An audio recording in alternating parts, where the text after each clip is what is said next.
দায়িত্ব নিতে গিয়ে আমাদের কক্সবাজারের মানুষের প্রতি আমরা বেইনসাফি করছি কিনা সেদিকেও আমাদের খেয়াল রাখতে হবে। ফলে কক্সবাজারের মানুষ তাদের যাতে নিরাপত্তা আইন শৃঙ্খলার বিঘ্ন না ঘটে এই সবকিছু বিবেচনায় রোহিঙ্গাদের প্রত্যাবর্তনের জন্য অতি দ্রুত আমাদেরকে ব্যবস্থা নিতে হবে।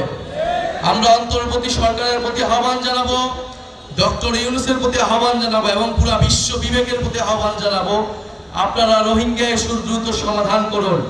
রোহিঙ্গাদের তাদের যেটা দেশ, তাদের যে রাষ্ট্র, সেইখানে তাদেরকে সম্মানের সহিত অধিকারের সহিত পৌঁছানোর ব্যবস্থা করুন। প্রিয় সংগ্রামী বন্ধুগণ,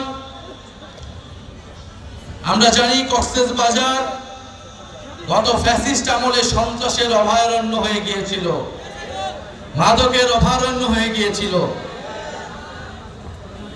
আমরা বিভিন্ন জায়গায় নারায়ণগঞ্জে যেমন গডফাদার ছিল, কক্সবাজারও গডফাদার ছিল। শেখ হাসিনার গডফাদার, তার আন্ডারে এরকম ছোট ছোট গডফাদার পুরো বাংলাদেশ জুড়ে ছিল। আমরা সেই গডফাদার তন্ত্র ব্যবস্থার বিলোপ ঘটিয়েছি।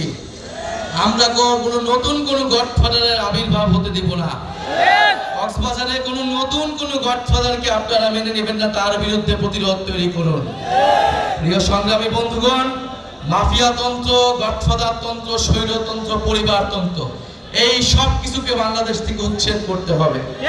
জনগণের বাংলাদেশ, গণতান্ত্রিক বাংলাদেশ প্রতিষ্ঠা করতে হবে। প্রিয় সংগ্রামী কক্সবাজারবাসী, এই কক্সবাজারে আমরা জানি জুলাই গণ অভ্যুত্থানের সময় লড়াই হয়েছিল, আন্দোলন হয়েছিল। আপনাদের মাটির সন্তানেরা জীবন দিয়েছেন, শহীদ হয়েছেন।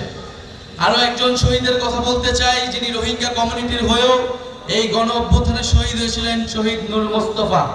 আমরা চাই অবিলম্বে তাকে যাতে গ্যাজেটভুক্ত করা হোক। প্রিয় সংগ্রামী বন্ধুগণ, আমরা কক্সবাজারকে দেখি সম্ভাবনার জায়গা হিসেবে।